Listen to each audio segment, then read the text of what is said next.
From inside the warehouse at Oriole Park at Camden Yards, it is the MASN All Access Podcast. Paul Mancano and Brendan Mortensen here with you. Brendan, our softball season came to a disappointing conclusion last night. Our one and only playoff game, which you were not in attendance for. We fell by a final of 17-12. Now, we did score 12 runs, and it was a pretty close game by our standards, considering we had not won a game all season. But I think part of that could have been due to the fact that the opposing team batted only left-handed for the first couple innings of that game. Yeah. Maybe. I mean, maybe.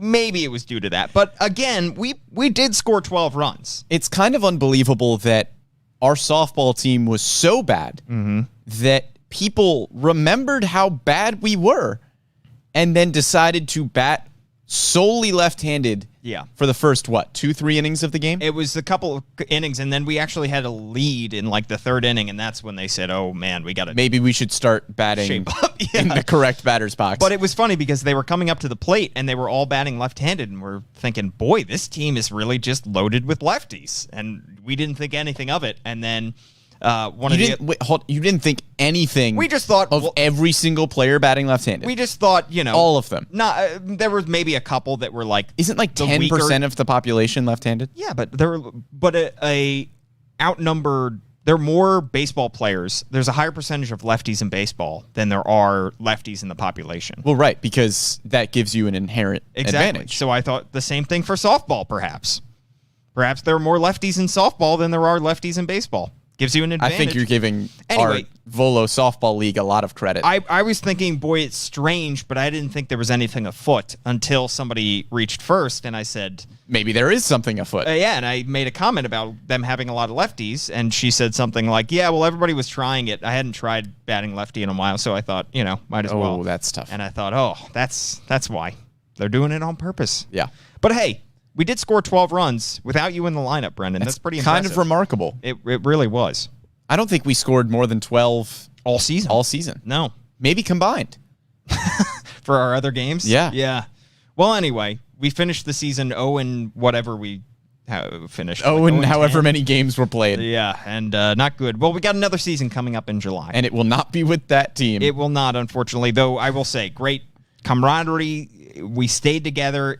By the end of the season, we're retaining our manager because that was a quality season. Kept the clubhouse together despite the losing. Right. For our softball team. We're not talking about the Baltimore Orioles, which we are going to right now, Brendan. Thank goodness. We transition over to the Orioles? I think we should. Okay. Well, we got a lot to talk about. We're going to talk about Grayson Rodriguez's injury in just a little bit, what that means for the Orioles going forward.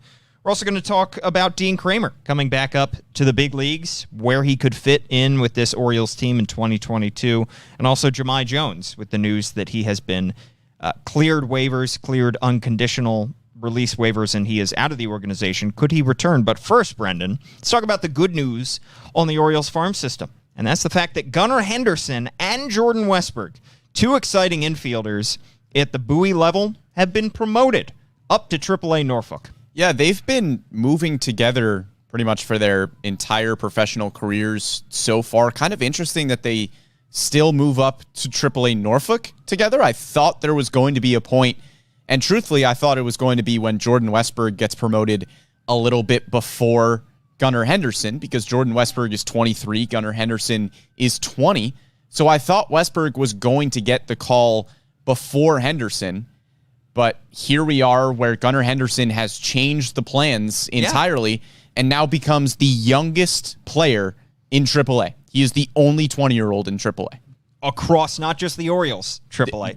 Yes, across the league. I think if the Orioles had to map out a plan for 2022 and just going off the information that they knew, I think they probably would have planned to have Jordan Westbrook in AAA before they had Gunnar Henderson. You're looking at it and you're saying you can't promote Jordan Westbrook and not promote Gunnar Henderson. Right. Because Jordan Westbrook is 3 years older, as you mentioned. But look at the numbers that Gunnar Henderson was putting up. Hitting .312. He had an OPS of 1.025.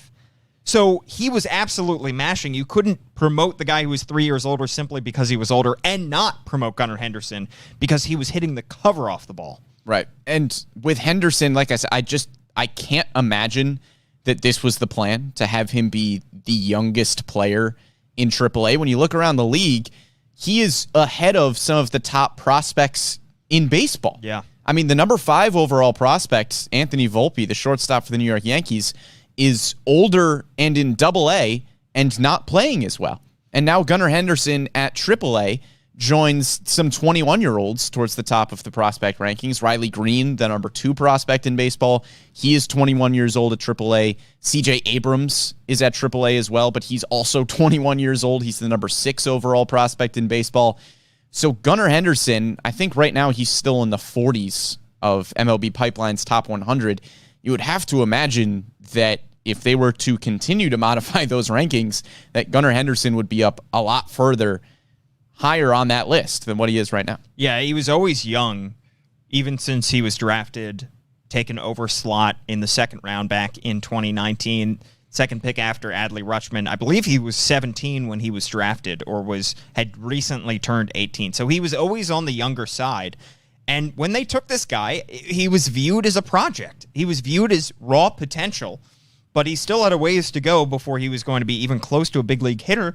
He's made all of the adjustments. There was only the brief moment in 2021 when he was promoted to Aberdeen, and for his first 30 or 31 at-bats, he really struggled. And that was the only blip he's had in his professional career. Other than that, he has been dominant. And he started out this season on fire. The 1.02 OPS that I mentioned, 8 homers. He also, by the way, had 12 stolen bases and only caught twice on the base pass.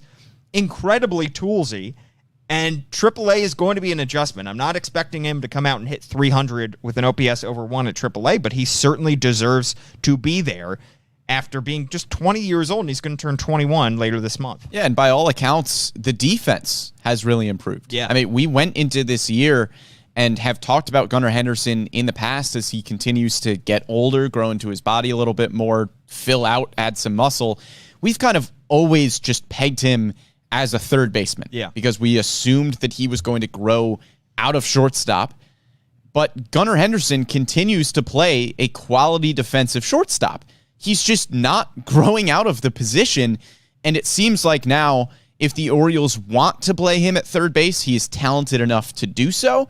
But they can keep him at shortstop if they want to. And the fact that he has gone through AA as a solid defensive shortstop indicates to me that the defense is going to play at AAA and at the major league level. I think if we were going to see Gunnar Henderson move positions permanently, we would have seen it by now. I think you got to keep that door open as long as possible. And for the Orioles, that means playing Gunnar Henderson at shortstop as much as you realistically can. And we talked going into the season about the sort of logjam that Bowie had in the infield between Joey Ortiz, Gunnar Henderson, and Jordan Westburg. And here's how it ended up shaking out after both of those guys in Gunnar and Westburg are promoted. At third base, Gunnar played 27 games, so he played the most games at third base of the pair. Westburg played just 16. At shortstop, Gunnar played 18 games. Westburg played 13, so Westburg ended up playing fewer games at shortstop than Gunnar did. The difference here is second base. Gunnar has never been viewed as a second baseman. Westburg has that defensive versatility. So Gunnar did not play any games at second. Westburg played 16 at second. Seen third base, shortstop, and second base, which is incredibly impressive. And that's going to be great to have somebody who can play all 3 of those positions. But almost as impressive is the fact that Gunnar Henderson played 18 games at shortstop as opposed to 27 at third base. Because you would have to imagine, I think for Gunnar Henderson, he falls into a little bit of a different category than Jordan Westburg. I think once Henderson gets the call to the majors, he is your everyday starter at one particular position.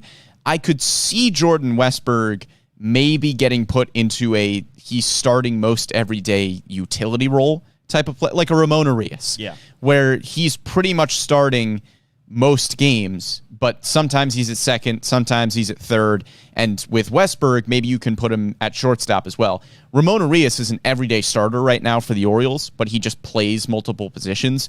I could see Westburg falling into that mold a little bit more than Henderson, who I think is going to have one position and lock it down. I think the difference, though, is that Westburg appears to be a legitimate shortstop, whereas the Orioles seem to have whether it's because Jorge Mateo has locked down shortstop and played excellent defense there or not, they appear to have stopped using Ramon Urias almost entirely at shortstop because his primary positions are third base and second base. They think that's where he's going to play the best. Right, and that's where Ramon Urias provides you the most value at this point because he's just not great defensively at shortstop.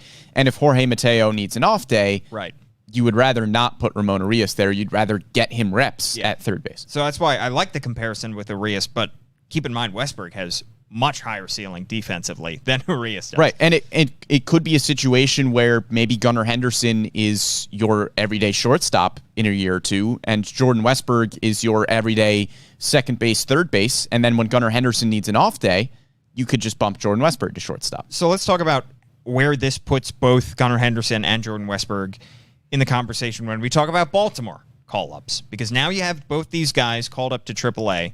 I look back at last year when Adley Rutschman got called up to AAA Norfolk in August, and it was August 10th, I believe, is when he played his first game in AAA Norfolk. Both these guys are now plus 2 months. They have 2 months extra time in Norfolk, and obviously Adley did not debut until this year. So he did not play enough games in Norfolk in the organization's eyes to get the call up in September to Baltimore. Now that these guys have a 2-month head start, does that mean that we could see one or both of these guys in Baltimore by season's end?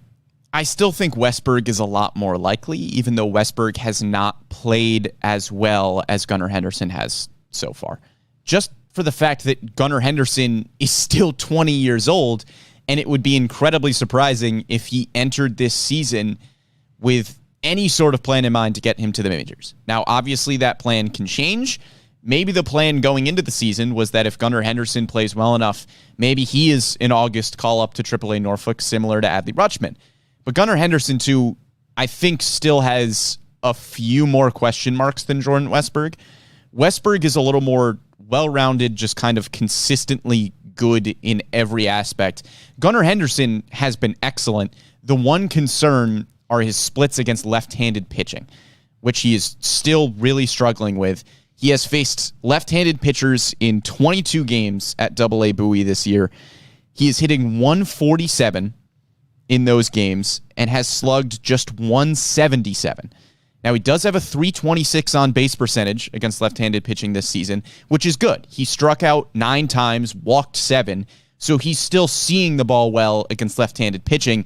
He's just not really doing any damage against it. And once Henderson gets to AAA, he's going to face better left-handed pitching. So I think that's going to be a big box to check because he needs to hit better than 147. He needs to slug better than 177 against left-handed pitching. But even with those bad splits against lefties, his numbers are still excellent overall. And they're much better than Westburg's. I mean, keep in mind, Jordan Westburg had an 817 OPS. So if you're comparing the two, I mean, Gunnar had an OPS almost 200 points higher. So even with those left-handed splits, I think that that is a pretty glaring hole when it comes to Gunnar Henderson's game, and Jordan Westburg doesn't have any glaring hole. He, like you said, he's got a 50 or 55 grade tool across the board for all 5 tools. He doesn't quite have the superstar kind of tool that might get him over the top. And just being solid across the board, that may work better in AAA. It may not. Gunnar Henderson might have more success in AAA. And then we could be talking about the same type stats where Gunnar Henderson by September has an OPS much higher than Jordan Westburg. Are you going to give Jordan Westburg the call-up simply because he's 3 years older when Gunnar Henderson appears to be a much better, much more developed prospect at that point? Well, my only point there being that if you are looking at what each of these guys need to do to get to the majors, I think Jordan Westburg just kind of needs to continue to be consistent, right? I mean, over his last 10 games, Westburg has been excellent. He's had an OPS of 935. He has gotten better after a slower start to the season. He plays really solid defense at 3 different positions. I think for Westburg to be a valuable piece to the Orioles down the line this year, he just needs to continue to show at AAA Norfolk that he can have around the same OPS that he had at AA Bowie. If he's sitting somewhere around the 800 OPS range and playing solid defense at 3 different positions, I think Jordan Westburg then doesn't really have any holes that you can point to aside from just consistent improvement across the board to be what you're looking for at AAA Norfolk. Whereas with Gunnar Henderson, I think his splits against left-handed pitching is such a glaring hole at this point that it would be hard to promote him to the majors if he's continuing to hit 150 against left-handed pitching and slugging below 200. It needs to get marginally better. Maybe, but if he's still putting up ridiculous numbers, then I don't know if that's going to be a huge concern. I agree with you. I don't think it's hard to say. Like, I don't think it's hard to say he deserves a promotion if he has an OPS of like 990. No, I agree with you there. But the point being, if you're calling him up to the majors, are you willing to call up a player that you might need to take out relatively consistently against left-handed pitching? Because you can't put a Gunnar Henderson in a lineup right now against a left-handed pitcher, certainly not at the major league level. Here's what I would say, though. What if Jordan Westburg hits 247 in AAA Norfolk? Are you calling him up over Gunnar Henderson? I mean, the batting average. I mean, the batting average you can debate. If the OPS stays around 800, 850, and he's playing solid defense across the board, and his splits are relatively even as they have been, there's not really a glaring hole there. No, but he could still come up to the majors and struggle from against righties and lefties. Absolutely. So I think, you have to just determine, simply because there is a glaring hole right now for Gunnar Henderson, if that continues in Norfolk. But still, if he's mashing right-handed pitching significantly more than Jordan Westburg is, Jordan Westburg could come up and struggle against righties and lefties. Right. Which is totally fair. I just think that once Henderson gets to AAA Norfolk, I don't think the numbers against right-handed pitching is going to be so overwhelmingly dominant like it was in AA Bowie. There's a chance it is. There's a chance that Gunnar Henderson was just that good against right-handed pitching that the numbers are going to translate to AAA as well. But he was so overwhelmingly good against right-handed pitching in AA that it really overshadowed his numbers against lefties. And if those numbers aren't as good as they were at the level below, then his struggles against left-handed pitching start to come out a little bit more. What I will say is something that I was not predicting was that Gunnar Henderson would be stealing 12 bases in 2 months in AA Bowie, whereas Jordan Westburg only stole 3 bases, wasn't caught at all. But having 4 times as many stolen bases as Jordan Westburg is another tool that I didn't know Gunnar Henderson had in his tool bag. I know that he had speed, but to be able to steal 12 bags like that, I think is impressive. He would be on pace to steal about 25, which is what Ryan McKenna stole in AA Bowie back in 2019. So that is something that I think makes you add that to the equation, and that's another area of his game that he has a box checked over Westburg. He does, and we have seen a ton of improvements from Gunnar Henderson this year as well. I mean, he ended his tenure in AA Bowie with more walks than strikeouts. Yeah. And last year, the big thing with Gunnar Henderson, similar to somebody like Kyle Stowers coming into the year, was that they had to cut down on the strikeout rate because their swing was so lofty and had a ton of power to it that they were striking out at a rate that was just way too high. And we have seen Gunnar Henderson make pretty unbelievable strides this year in that department. Same with Kyle Stowers. Yeah. He's another guy who has made fantastic strides in that area. So I'm not trying to sit here and say that Gunnar Henderson has A, not been excellent, and B, doesn't deserve a promotion this year to the majors if he continues to absolutely mash AAA. I'm just saying that you can't really call him up to the majors if you know you can't play him against left-handed pitching. And I think if we see some improvement in that area at AAA, there's really nothing stopping him. I think this is a fascinating thought exercise because Gunnar Henderson and Jordan Westburg, both of these guys were, one was the second-round pick, one was the very end of the first round, really, 30th overall. Both taken similar spots in the draft, but the Orioles took vastly different approaches in both of these guys. With Gunnar Henderson, he was an overslot prep bat that they swung big on, and thought this is a developmental guy. Jordan Westbrook, an incredibly safe pick.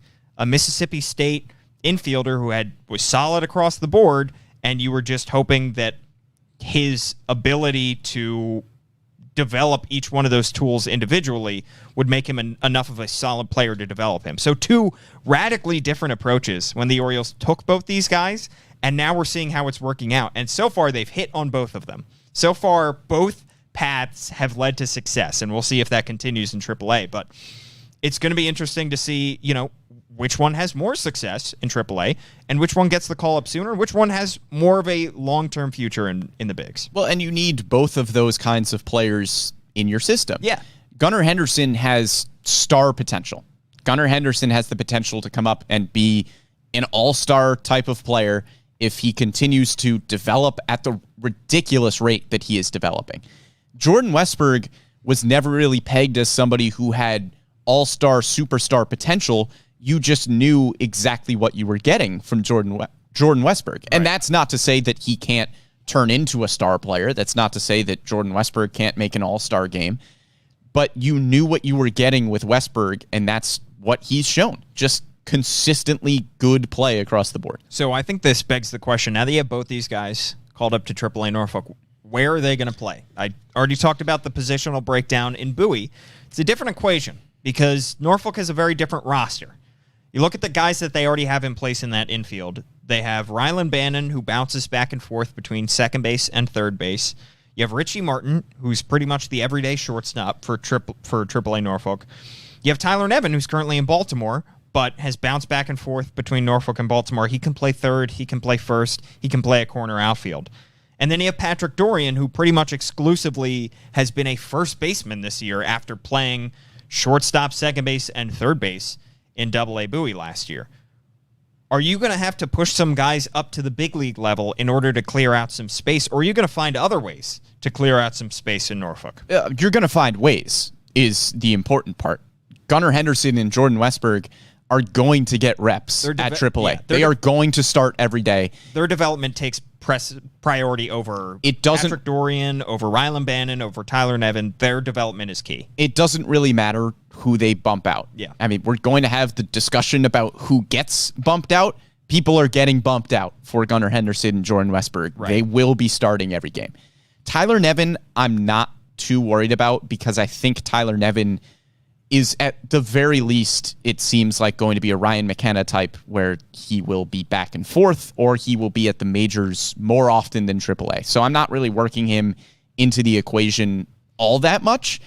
And I think if you wanted to work him into the equation and you wanted to make sure he was getting reps at AAA consistently, you'd probably just want to make sure he's getting at-bats, so Tyler Nevin could pretty easily be DH'd at AAA Norfolk. Or just play occasionally at third. An occasional third base. Yeah. Right. I think the only other prospect at AAA that makes a difference in terms of reps is Rylan Bannon. Yep. Because he's somebody that we've already seen at the major league level. He is a top 30 prospect type of player. You still want to make sure that you're getting Bannon reps here and there, whether that's at second base or third base. You probably want to get him reps in both places. So I think Bannon will stay in the lineup. I wouldn't be surprised if Bannon and Westburg are on some kind of rotation where if one guy is playing second, the other guy plays third. And if Gunnar Henderson is playing third, then maybe Westburg plays short and Rylan Bannon plays second. The guy that naturally bumps out is Richie Martin. Richie Martin is hitting over 290 at AAA. He's hitting 296 with an 829 OPS for the Tides. Those aren't excellent numbers, but those are very good numbers.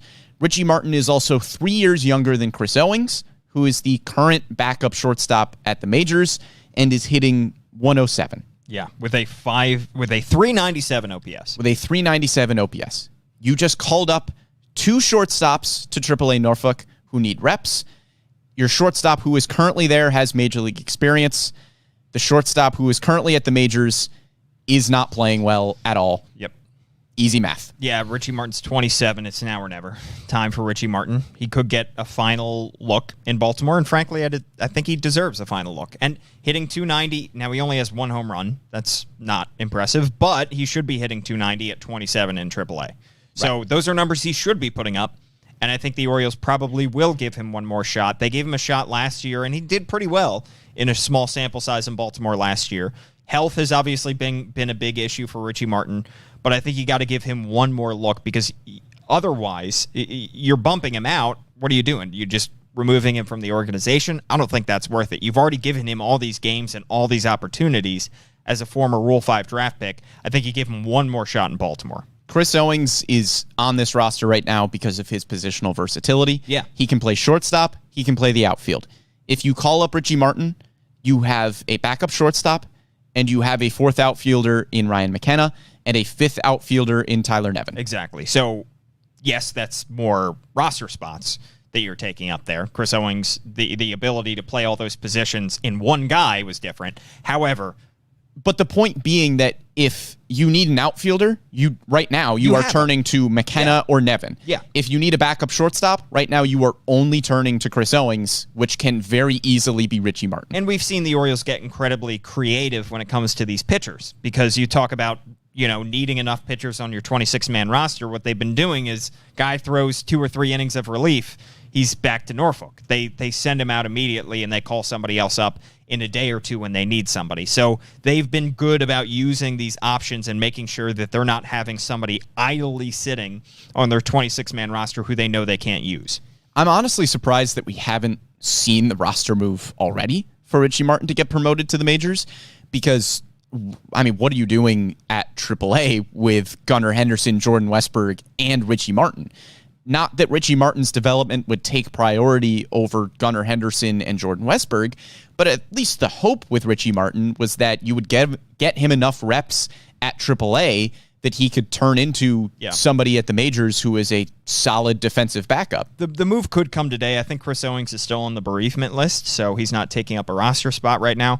The Orioles could still make that move with Richie Martin. He's also not on their 40-man, so they would have to select his contract and potentially remove Chris Owings, remove somebody else on that 40-man. So that's the thing that's holding them up. The other thing that I'm thinking about, Brendan, when I'm looking at that Norfolk roster, let's say you even move Richie Martin up and you still have a Ryland Bannon, Gunnar Henderson, Jordan Westbrook sort of infield. Patrick Dorian is at first base, and he's hitting 154, and he's 26 years old. And again, 2 months is not a whole lot of time. But could Patrick Dorian find his way out of the organization at some point soon? Because 154 is simply not good enough. 26 years old, you would hope that he would have better numbers. And now that he's pretty much exclusively a first baseman, that removes some defensive versatility. I think if the Orioles need that spot in Norfolk, Dorian could find his way out of the Orioles. He's just not high on the priority list. No. Because when you need to get guys reps, it's not going to be Patrick Dorian at this point, especially if he's not playing well. Yeah. So if the answer to how do you get Gunnar Henderson and Jordan Westburg more at-bats is do something else with Patrick Dorian, then that's kind of what that's what you have to do. There's just really no way around it. Right. And I think that the Dorian conversation becomes more important if the Orioles don't have room for Nevin at the big league level. Right. Because then Nevin is going to have to be getting reps at first. Nevin takes the priority. Yeah. And this is the good problem that you run into as more and more of these prospects are getting closer to the major leagues. You need to make sure there's not only room for them at the majors, which is something we're going to talk about in a few minutes, but there needs to be room for them at the levels they're getting promoted to. We talked about it a few weeks ago when Cesar Prieto got promoted to Double-A Bowie. Rightfully so, deservedly so. He earned that promotion, but you needed to find room for Cesar Prieto at Double-A Bowie, and the promotion of Jordan Westburg will help Cesar Prieto get more reps at second base. So I think we both agree that Jordan Westburg and Gunnar Henderson, it is at least on the table for them to debut in 2022. Absolutely. Not guaranteed, and we don't know when. They would have to stay healthy, all that stuff, but it's on the table. However, we think that that's probably not going to come for a while. If it comes, it'll come in September. Maybe late August if they absolutely crush it. We were both, like many Orioles fans, very much looking forward to Grayson Rodriguez's big league debut. On our last podcast, we said that it was getting awfully close to Grayson time, and it sure was. And Mike Elias pretty much acknowledged that. All of that has taken a back seat in the meantime, as Grayson Rodriguez unfortunately suffers a grade 2 lat strain, which is going to keep him out of action until at least September. Now, Mike Elias kept the door open for him to pitch again this year. He didn't say he's shut down, but the priority is clearly opening day 2023 if Grayson Rodriguez is going to make his debut soon. Yeah, I don't see him pitching in September if that's the earliest that he can come back. I don't see any point in pushing it to that point. But like you said, Paul, it's really unfortunate because I think Grayson Rodriguez probably gets 2 more starts at AAA Norfolk. Maybe not even. Maybe not even before he gets promoted to the bigs.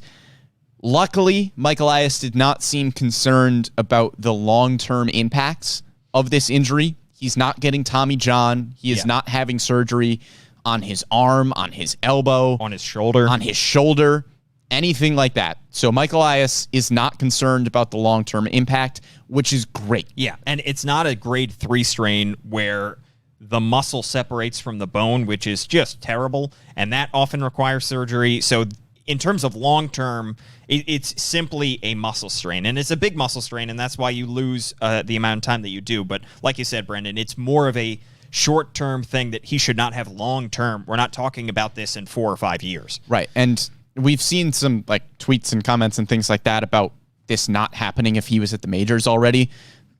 You never, like, it's an injury.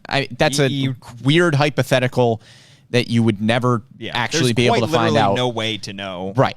Yeah. So for Grayson Rodriguez, it's just thankful that it is not an injury that will have a very long-term impact. It's not a Tommy John. So for Grayson, maybe we see him opening day next year. I think that's the thinking. Yeah. By opening day, do you mean opening day? I mean opening day. Not opening day on the roster. I mean opening day, because John Means will not be healthy. If John Means were healthy, then John Means would be your opening day starter. But there is a possibility that Grayson Rodriguez, not for the fact that there's not talent in this starting rotation, but just for how good Grayson Rodriguez is, there is a potential that he is the best pitcher on this Orioles team going into spring training next year and could be the opening day starter. He'll be, 23 years old at that point? 23 going on 24, I think. So that's a lot to throw on a kid who's that young. Come on, Grayson to Adley opening day. It's exciting to think about. Maybe the Orioles do what they did back in 1992 and they said, we're going to give the ball to veteran Rick Sutcliffe on the opening day Oriole Park at Camden Yards instead of the youngster Mike Messina. So, I don't write that in I'm pen. not going to write it, but man, would it be fun. But it would be very cool, and that conversation's a long way off. But right. I agree. I think that he's now on a path that Adley Rutschman was a year ago. Unfortunately, for him, it's because of injury. But he is probably going to, if everything goes well with his rehab, and whether or not he makes a couple starts in Norfolk in September, he's going to be in Baltimore most likely in April or late March or whenever the season starts of 2023. Well, it's kind of ironic how similarly the timelines are going for Grayson Rodriguez and Adley Rutschman, not in terms of the actual time, but in terms of events. Grayson Rodriguez was at AAA Norfolk, proved pretty much everything he needed to prove, got very close to making the Orioles roster, gets injured, it gets pushed back. We'll probably see him on the Orioles roster as soon as he's healthy. Adley Rutschman proved everything he needed to prove at AAA Norfolk last year, was very close to making the roster, gets hurt. We saw him as soon as he was able. Yeah, it's very strange how that is lining up. We hope no more setbacks, and we hope everybody moves up way faster. Because those injuries, especially when they occurred for both Adley and Grayson, right as they're about to get the call-up, were a bummer. All right, so that begs the question. Now that we unfortunately have to wait for Grayson Rodriguez's big league debut, who is going to be the next high-profile prospect in the Orioles system to make his big league debut? A couple names I'll throw out there, Brendan. DL Hall, Kyle Stowers, Robert Newstrom, not nearly as high profile, but could he get the call? Other than that, I don't really see anybody who is going to be the next big name that is right on the cusp. Well, we talked about Henderson and Westburg. If they get called up, probably going to be August or September. Yep. So we're not really counting them in the very close to the majors call-up. Yep. Kyle Stowers looks ready. Kyle Stowers has been absolutely mashing the baseball. He had kind of a slow stretch, but over the last few weeks, I mean, the dude has been an absolute terror at the plate. He's ready, but where do you put him? Yeah. Is the issue. It's the same thing with if you wanted to call up Henderson and Westburg right now. Great, who are you going to play him over? Because right now you have Arias, Odor, Mateo. They're all playing pretty well at this point. Maybe you could start one of them at third. But anyway, the conversation with Kyle Stowers is where on earth do you play Kyle Stowers? There's absolutely no spot. Because you are not benching Cedric Mullins. You're not benching Austin Hayes. You're not benching Anthony Santander. I think the only scenario in which Kyle Stowers gets everyday playing time is if one of those guys gets traded. We're pretty positive it's not going to be Mullins or Hayes. Or hurt. Right. Or somebody gets traded or somebody gets hurt. Maybe Anthony Santander gets traded, and that's the name we keep throwing out as a trade possibility because outside of an injury, there's nowhere for Kyle Stowers to go. Yeah, Stowers is 24. He's hitting .259 with a .356 on base. Pretty darn good. He's taking his walks. .918 OPS. 12 homers in 44 games. He just did a 437-foot homer in Norfolk on Sunday. I agree. I think he's ready, but I just can't find a spot for him. And even if you do try to trade Anthony Santander, what are you going to get back? He's got a 110 OPS plus, which means he's 10% better than the average player in terms of OPS. That doesn't give you a whole lot if you're a team that's looking for an upgrade.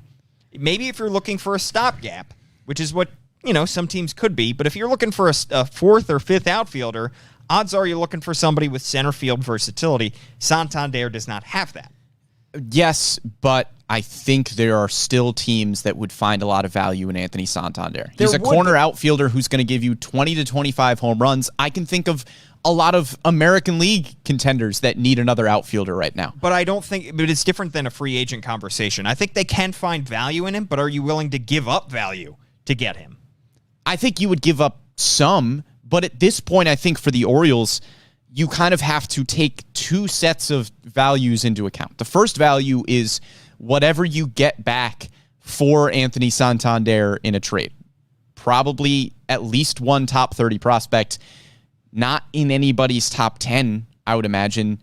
Maybe a prospect in the 15 to 25 range. Frankly, I think in their that's top lofty. 30. I think that's lofty. He's got just a OPS. He's under 800. But I think it's important. His batting average is in the 220s. But we're not talking about an Orioles 15 to 30 prospect ranking. Yeah. We're talking about around baseball. Jahmai Jones was the Angels' 8th ranked prospect when the Orioles traded Alex Cobb for him. But a starting pitcher has so much more value inherently than a corner outfielder. Right. So that's why I'm dropping the prospect ranking down 10 spots. So Anthony Santander maybe gets you a prospect in somebody's 15 to 25. That's my guess. So that is the value that you're getting on one hand. The other value that you're getting is the spot that has now opened up for Kyle Stowers. So even if you aren't getting a ton of return for Anthony Santander, how much value do you place in the fact that you have now opened a spot for Kyle Stowers? Because that itself is inherently valuable. It is, but that spot, I mean, what if, let's say the Orioles make that trade and they send Anthony Santander to the White Sox, as we always predict, or some outfield needy team, and then Austin Hayes, unfortunately, knock on wood, let's hope this doesn't happen, suffers a major injury and is out.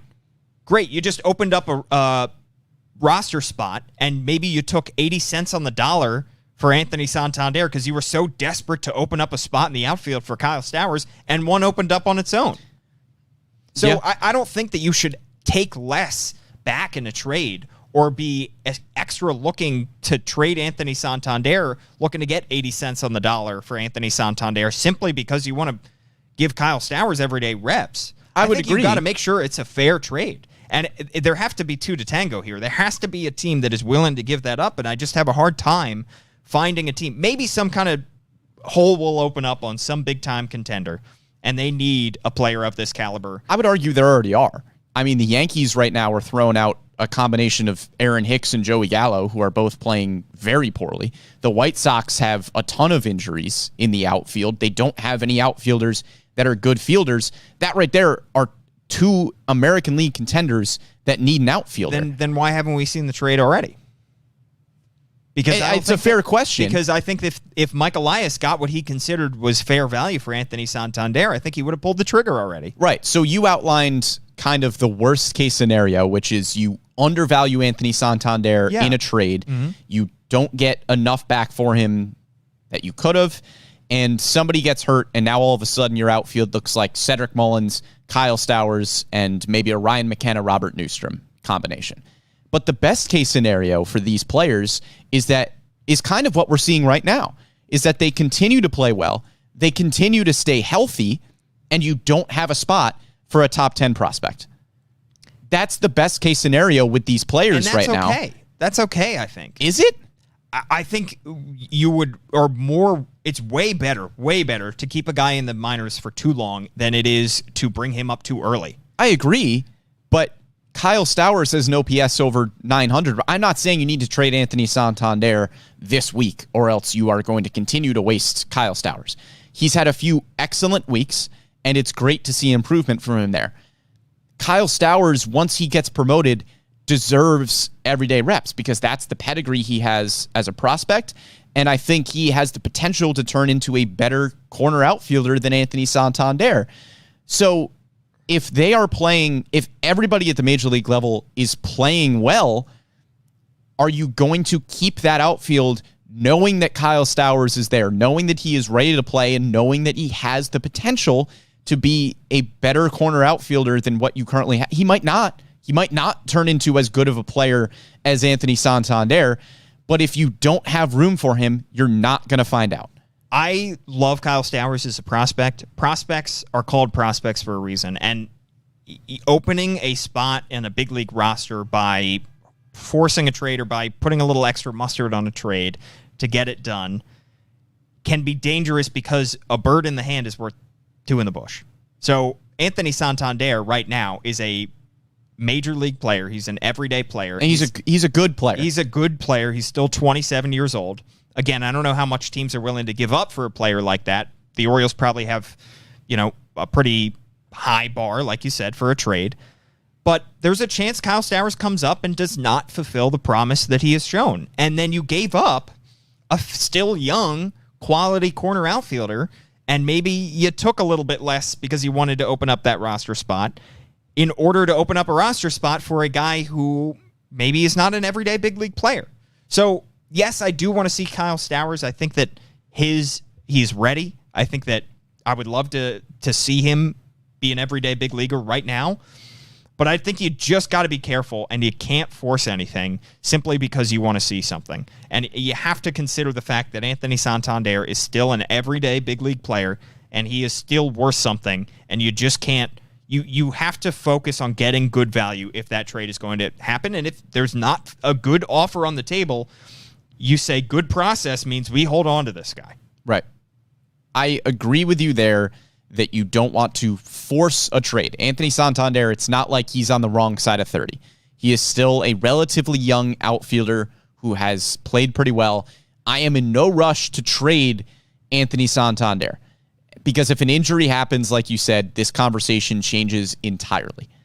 I just can't imagine that you would be content, if you're Mike Elias, with calling Kyle Stowers up as your fourth outfielder who occasionally gets some reps, maybe you start him at DH here and there. Yeah. You just can't really do that. I don't think they will.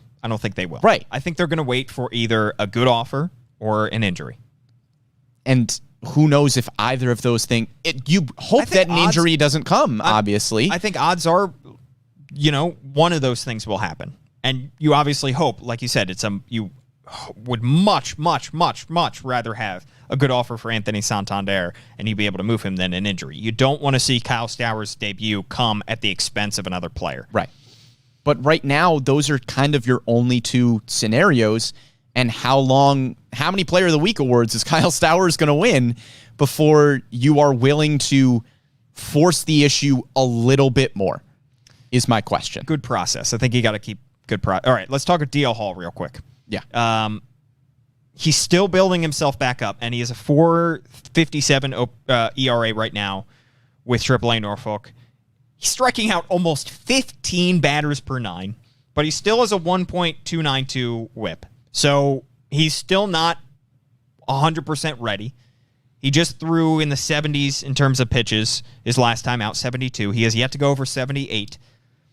I think until we see him get into the upper 80s, like we were starting to see from Grayson Rodriguez, into the 90s, I think that's when we're starting to talk DL Hall time. But until we get there, I don't think we can look ahead to DL Hall's debut. Yeah, my guess for DL Hall is maybe a month and a half. Yeah. I think we see maybe late July. I'd say 5 more starts at AAA Norfolk for DL Hall because the stuff is excellent, but the whip needs to be better. And like you said, the pitch count needs to increase as well. Yeah. So by quick maths, if he increases his pitch count per start by 3 or 4 pitches, right now he's in the mid 70s? 72. If he increases his pitch count by 3, 4, 5 pitches over 5 starts, that gets him much, much closer to where you need him to be pitch count wise. Yeah, he did throw 78 a couple starts ago, so it has gone up and down. Right. So maybe he throws 81 his next time out. Maybe he throws 84. But there's a big difference between consistently having a pitch count in the 70s and consistently having it in the 80s and then consistently having it low 90s. Yes, exactly. So I think he's still, I would say, I agree, maybe 5 more starts. I'd say 5. All right. We've taken so much time talking about these prospects. Let's talk about somebody who's already at the big league level. Dean Kramer just returned, made his first start in Baltimore of 2022. Looked pretty good. Allowed a 3-run homer in the first inning to Andres Jimenez on basically a middle cut changeup. And he said after the game he was pitching backwards for the first couple innings and then realized he didn't need to do that. So Hall of Famer Jim Palmer said it on the broadcast as well, that he was throwing the changeup for seemingly no reason. And the changeup is a pitch that has routinely gotten crushed by Dean Kramer. In 2021, batters hit 556 against his changeup at the big league level. He's not that he has to abandon that pitch. Don't throw it. But just focus way more on the 4-seam fastball, which is a much better pitch, and the curveball. Right. It's like Bruce Zimmerman's fastball. Just stop. Yeah. Just don't throw it anymore. I mean, you can't abandon it. You can't completely abandon it, but throw it much less frequently than you are. But Dean Kramer looks solid. I think you and I have said for years on the podcast that the stuff is there for Dean Kramer, and you just kind of hope that he can put everything together. I see no reason that Dean Kramer is not starting every 5 days right now. Yeah, might as well. He's right. 26 years old. And also, who else is there at this point? I mean, Grayson Rodriguez would have been the guy in probably 2 or 3 weeks. Grayson Rodriguez obviously is not going to be doing that. DL Hall, you and I just said, will probably take 4 or 5 more starts at AAA Norfolk if we had to guess.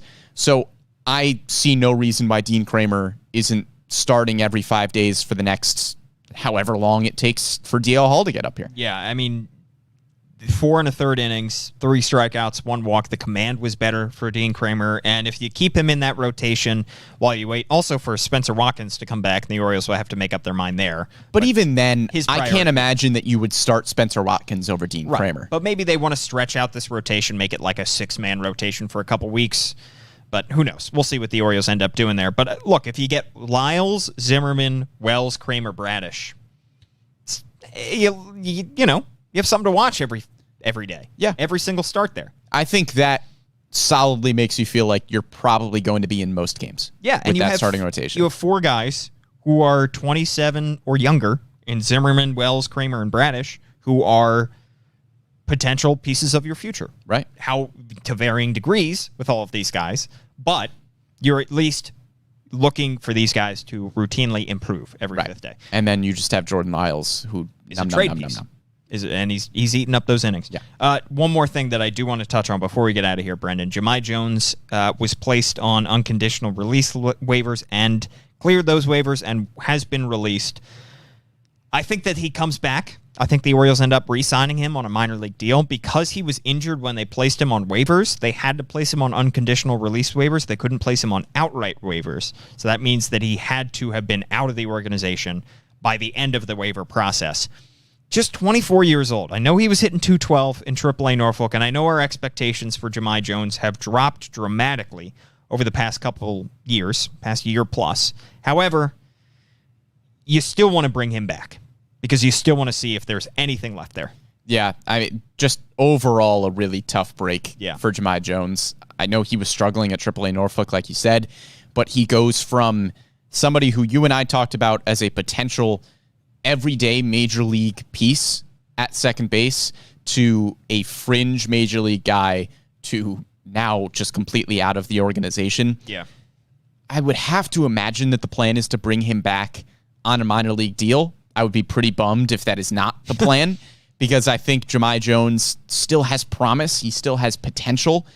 I'm not shocked that nobody claimed him because of the injury, but hopefully Jahmai Jones has gotten enough good coaching at the minor league level and whatever factors into it.